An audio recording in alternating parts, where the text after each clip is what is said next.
फेरि अर्को विषय पाएछन् हर्क साम्पाङलाई विरोध गर्नको लागि। हर्क साम्पाङको विरोधीहरूले के विषय भन्दाखेरि हिजो अस्ति कुनै सार्वजनिक कार्यक्रममा एकजना दिदीले हर्क साम्पाङको गालामा किस गर्नुभएछ।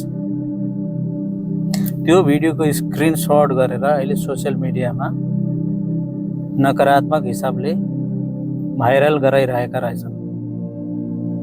ती मान्छेहरू को भन्दाखेरि प्राय बालेन शाहको सपोर्टर भन्नेहरू देखिन्छन् है। कुनै अलि धेरै फलोवर्स भएकाहरू, कुनै त्यो के ताजा खबर भन्नेहरू, अनि कुनै व्यक्तिगत हिसाबले पनि गरिराखेका छन्, अनि त्यो के बन्द भन्ने मिडियाहरू। तिमीहरूको दिमाग ठिक छ? विरोध गर्नको लागि पनि अलिकति विरोध गर्नुपर्ने खालको विषय छैन न। विरोधै गर्नुपर्ने हो भने तिमीहरूलाई त्यस्तो विषय छैन जुन विषयमा विरोधै गर्नुपर्छ। मान्छे हुन् होइन, कुनै न कुनै विषयमा गल्ती गरे होलान्, त्यो विषय लिएर तिमीहरूले विरोध गर्नै पर्ने हो भने होइन। तर त्यस्तो विषयमा विरोध गर्नु भनेको राम्रो कुरो होइन। तिमीहरूको घरमा दिदी बहिनी छन् कि छैनन्? कुन दृष्टिकोणले हेर्छौ त्यो दिदी बहिनीहरूलाई तिमीहरूले? पछाडि त्यो एउटा अपाङ्ग दिदी छन्, लौरो टेक्दै आएको छन्, आफ्नो भाइ सम्झे होला, आफ्नो दाइ सम्झे होला, अथवा आफ्नो राजनीतिक नेता आइडल सम्झे होला।